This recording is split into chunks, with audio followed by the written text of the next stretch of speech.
In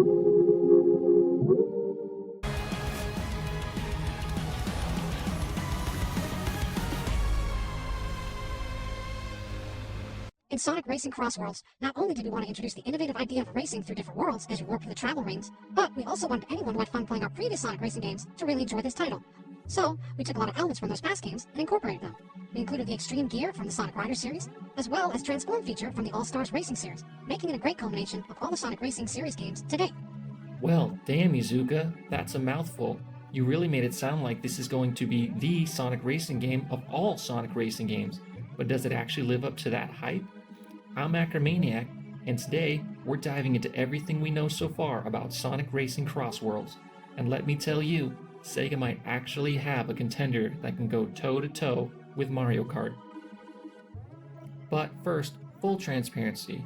I love arcade-style racing games, and I played the hell out of Sonic Riders and Sonic All-Stars Racing Transformed, but I deliberately skipped Team Sonic Racing because it looked like a low-budget, soulless cash grab. And surprise, surprise, it was exactly that. No excitement, no innovation, and it was dead on arrival. So naturally, when Sega announced a new Sonic racing game, my first instinct was, oh boy, here we go again. But after watching the teaser and diving into the details, man, oh man, this might actually be something special.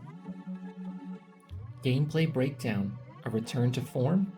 The first thing that immediately jumps out is that this feels like a return to form for All-Stars Racing Transformed. But even crazier, you've got land, sea, and air racing again, which is a must-have. And from what I can tell, Sonic Racing Cross Worlds is all about game feel. Speed, momentum, style, mastery, that's the Sega arcade racer DNA right there. And it looks like they're finally bringing it back to full force. The trick system is absolutely insane. You can pull up tons of tricks in rapid succession, which not only looks sick, but also builds up ridiculous amounts of boost. Also, vehicle transformation system is back, but now it's more customizable than ever. Tires, body kits, and more. Because why not? Let's throw it all in there. And they also brought back Jet the Hawk, along with his extreme gear from Sonic Riders. Sega didn't just throw in generic Sonic characters, they actually dug deep into the Sonic racing lore.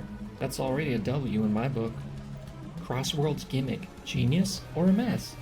One of the most bizarre but genius ideas in this game is the Crossworld's mechanic. On lap 2, the leading racer gets to choose a travel ring that warps all players into a completely different track before returning to the original one for the final lap. Yeah, you heard me. The lead racer controls where everyone goes. Imagine if, in Mario Kart, instead of just racing 3 laps on Rainbow Road, the leading player could warp everyone to Bowser's Castle for the second lap. The options for where you go seem to provide you with choices that are randomized, as well as some of the choices being random themselves. For example, you can either go to Lava or Pirate Ship. I'm not sure which Sega franchises these reference. Let me know in the comments. Or there can be randomized travel rings, meaning sometimes even the leader doesn't know exactly what's coming next. But here's where it gets even crazier. There's a random frenzy mode that can change aspects of the Crossworld's second lap, such as placing boost rings all along the second lap, or even a modifier that makes it so drifting for even a microsecond will give you a full boost. Also, after coming back from the Crossworld's lap, the terrain is changed on the third lap. In Metal Harbor, for example, the final lap mimics players launching themselves like rockets, much like the set piece in Sonic Adventure 2, and turns into a stunt course with massive ramps that allow you to trick as many times as possible, and upon landing, gives you a huge speed boost. This game is chaotic in the best way possible. The biggest Sonic race launch roster ever. Sega is flexing hard on this one. They claim this is the largest launch roster in any Sonic racing game ever. Get ready, because I'm about to say all 23 playable characters in one breath.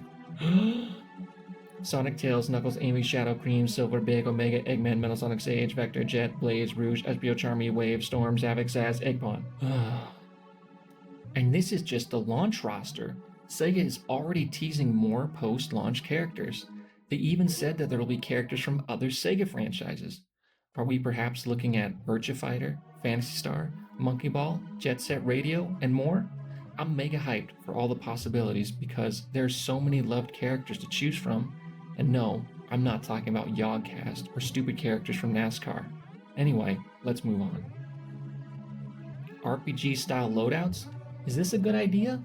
Sega is also throwing in RPG like customization with gadget panels. You get 6 slots, and each gadget takes up 1 to 3 slots depending on its strength.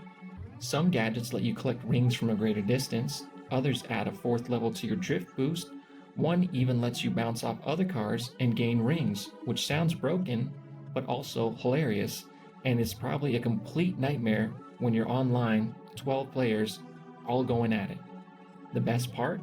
You can see other players' loadouts before the race starts, meaning you can strategize and adjust your build to counter theirs.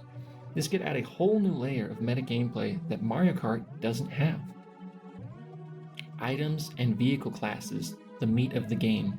No good kart racer is complete without power-ups, and Cross Worlds is packing 23 different items right out of the gate. Classic Wisps return, like Drill and Tornado. A new magnet move pulls in nearby racers, Pure Chaos.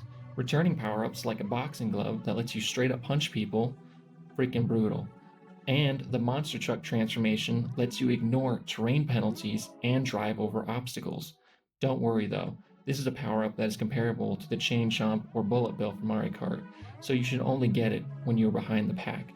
Anyway, there are 4 vehicle classes: Speed, Acceleration, Handling, and Power. Unlike Mario Kart 8, where stats can feel kind of subtle, each class actually affects how vehicles handle and control, even between similar characters like Sonic and Shadow. Content. Does it stack up to Mario Kart?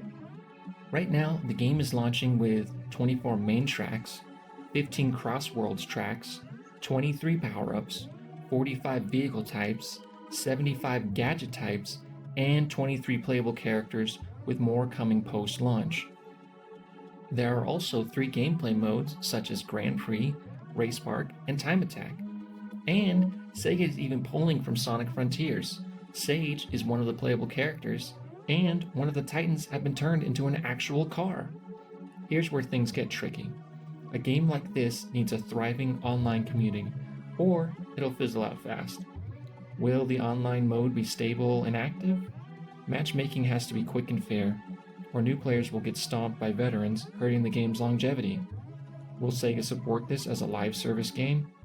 Frequent updates, fresh content, and competitive ranking systems could help Cross Worlds carve out a niche even against giants like Fortnite. Here's what we know so far. 1 to 4 players local, 12 players online. But if Sega doesn't handle matchmaking properly, this could turn into a nightmare. Now for some of my concerns. So, about the online experience. I'm kind of nervous about the future of this game based on other Sega properties and their online features and longevity. Sega isn't exactly known for having robust online features, and they're known to just remove games from existence like Sonic Runners, which were great. And with my experience playing Phantasy Star, I know that they update Japan differently than the West, and if things aren't in parity, that's going to suck. Engaging gameplay and community. Racing games often struggle to keep players engaged for long periods, but Sonic Racing Cross Worlds has the potential to break the mold. Sega needs to build a thriving, active community that grows daily, with continuous updates and fresh challenges. This model has worked for games like Fortnite, which keeps players coming back with regular content updates. Speaking of, content is king. Cross Worlds already has a solid base of characters and tracks, but to maintain long-term player interest, Sega must embrace a live service model with regular seasons of content. This includes new characters, tracks, and game modes that ensure players always have something to look forward to. Seasonal updates could even bring unexpected crossover content, like characters from other Sega franchises, or even Sonic Prime, the Netflix series, or maybe even the comics with something like Tango. I don't know. Customization drives engagement. Players love personalizing their experience, Crossworlds can stand out by offering unlockable skins, new vehicle designs, and customization options that affect gameplay. These rewards should feel satisfying without being grindy, offering players a sense of progression each season while keeping them engaged with the constant possibility of new items. Ranking and competitive play. For long-term engagement, Crossworlds needs a competitive ranking system where players can climb the ladder, earn meaningful rewards, and showcase their skills. Rewards should only be cosmetic though, with players gaining exclusive skins as they advance. A solid competitive system will keep players striving for mastery while maintaining excitement. However, none of these should be pay-to-win gimmicks. Matchmaking matters. Fair and quick matchmaking is crucial to avoid frustrating players. Crossworlds must strike a balance between accessibility for new players and competitiveness for seasoned veterans. A balanced system will ensure that everyone has a fair shot at success, creating a fun experience for all skill levels. Seasonal challenges and fresh content. To keep things fresh, Crossworlds needs weekly or seasonal challenges that reward players with currency, XP boosts, or special items. These challenges should be regularly updated to prevent them from becoming stale, ensuring that players always feel like there's something new to achieve. Take a page out of F-099 and set up tournaments that take place at set times, and other challenge modes too. Building a thriving community. The game's success hinges not only on content, but also on fostering a sense of community. Sega could create events, tournaments, and community challenges that make players feel like they're part of something bigger. Seasonal leaderboards and exclusive rewards for top racers would encourage participation and enhance the sense of belonging. Here's a big one. Keep parity with other regions. Sega needs to make sure the exact same content is available for every region. Sega has been known to have very poor strategy when it comes to updating content for the West versus content for Japan. I'm looking at you, Phantasy Star. And here's a big one that's really important. Sega's monetization strategy. To ensure long-term success, Crossworlds could adopt a monetization strategy similar to Fortnite, using a seasonal battle pass for both free and premium content.